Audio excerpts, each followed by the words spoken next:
Bonjour ou bonsoir à tous, aujourd'hui le chapitre 1. Un mois après cette drôle de conversation, j'étais amie avec ma voisine, Casia. Elle avait 14 ans, cheveux rouges et courts, ce qui lui allait plutôt bien. J'avais envie de lui parler de la conversation entre sa mère et son beau-père, mais je n'avais pas envie qu'elle croie que j'espionne. Mais lui cacher, était-il la bonne solution? Alors je me suis lancée. Elle m'expliqua que sa mère était une spéciale.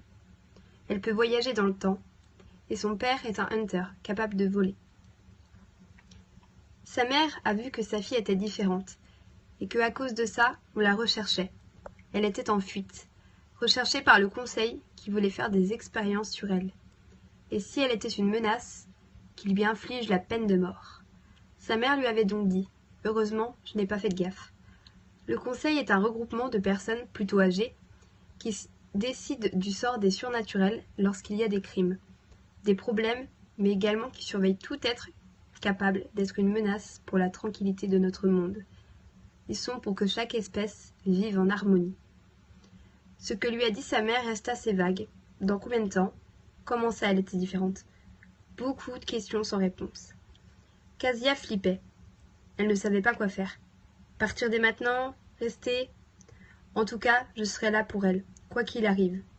On s'entend tellement bien, comme si on était pareil. Aujourd'hui, on est le 17 juin et j'ai 16 ans. Le grand jour, moi, April, je vais découvrir ce que je suis. En me levant, je ne me sentais pas différente du jour d'avant. Casia avait eu 16 ans quelques jours auparavant, et elle aussi n'avait vu aucun changement. Si dans un mois, elle n'avait aucun pouvoir, c'est qu'elle était humaine. Et cela voudrait dire que ce qu'avait prédit sa mère était faux. C'est l'été. Casia et moi sommes allés dans un camp de vacances au milieu d'une grande forêt luxuriante pendant 2 semaines, dans le même bungalow, avec une coloc en plus, Marouchka, 15 ans. Elle était, comment dire, étrange. Son aura était différente. Je n'avais jamais ressenti ça auparavant. C'était une grande brune, aux longs cheveux, des yeux jaune or. On a parlé toute la nuit, ignorant pourquoi nous n'avions pas de pouvoir, mais que nous n'étions pas humaines. On sortit. Il est aux alentours de 3 heures. Casia voulait fumer. On s'enfonçait dans les bois. Quand soudain, on entendit un bruit bizarre. Puis, un hurlement s'en est suivi. Il a commencé à geler.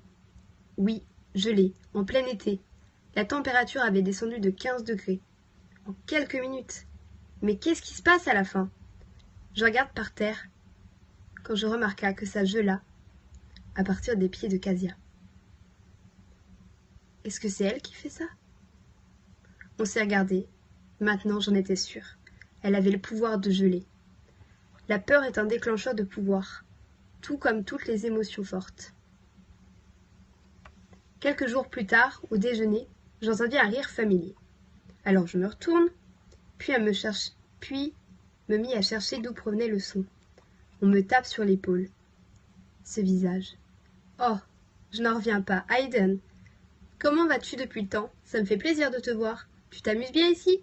Dit-il d'un ton calme. Ma foi, plutôt bien pour toutes les questions. Et toi, après 3 ans, tu n'as pas changé, dis-je en souriant. Il était également en vacances ici avec ses grands-parents. On échange nos numéros. Après tout ça, on est rentré dans notre chambre. La journée était finie. On a parlé de tout, de rien. Puis, comme à notre habitude, on a décidé de se promener. J'aimais bien nos balades nocturnes. Tout était si calme. Au loin, un homme, plutôt âgé, avec un vieux livre, serré contre son cœur, s'avance vers nous. « Je vous trouve enfin !» Ce livre était à ma femme. Elle l'a écrit pour les futures générations. Puis, il repartit comme si de rien n'était. On est rentré et on a lu ce fameux livre.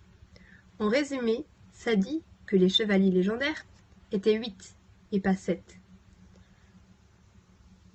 Car elle était la 8e et n'a jamais été attrapée. Ils étaient craints car, contrairement aux autres espèces, ils étaient la seule à posséder le pouvoir unique. Dans les autres espèces, il n'existe plusieurs personnes qui possèdent le même pouvoir. De plus, ils étaient également appelés élémentaires, car chacun d'eux possédait un élément. Diana, la femme qui a écrit le livre, était le pouvoir du feu. craint pour leurs facultés qui pourraient détruire la planète en faisant des catastrophes naturelles. Exemple, tornade pour le vent, volcan pour le feu, tsunami pour l'eau. Peut-on en conclure que Kasia, qui possède le pouvoir du gel, serait une chevalier légendaire? Mais alors, à qui en parler? À qui faire confiance? La société a-t-elle suffisamment évolué pour nous accepter? Parce que oui, je me sentais différente. Il fallait que j'active mon pouvoir. Mais comment? « April !» cria Hayden essoufflé. On n'a pas eu l'occasion de parler beaucoup, mais c'est comme s'il n'était jamais parti.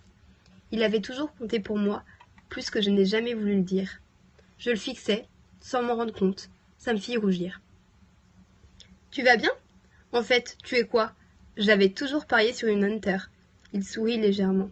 « Et toi, t'es quoi? » J'avais pas envie de lui expliquer la situation. « En fait, je peux pas vraiment te donner de réponse, je sais pas. » La probabilité pour qu'il soit un légendaire? Je dois arrêter de dire ça. En même temps, la sensation que je ressens me pousse à y croire. Après plusieurs jours, moi et Hayden, nous nous sommes retrouvés dehors pour discuter. Sauf que des hommes ivres se mirent à se jeter sur moi. Alors que Hayden essaya de les écarter de moi, l'un d'eux sortit une arme à feu et lui tira dessus. Ils m'ont amené plus loin. Mais après avoir vu Hayden dans cet état, j'ai activé mon pouvoir. Je venais de tuer 2 personnes sans m'en rendre compte. Tellement paniquée, je me suis mise à courir le plus loin possible. Et puis, après tout, il venait de tuer Hayden. Je me suis effondrée par terre. Puis, plus rien.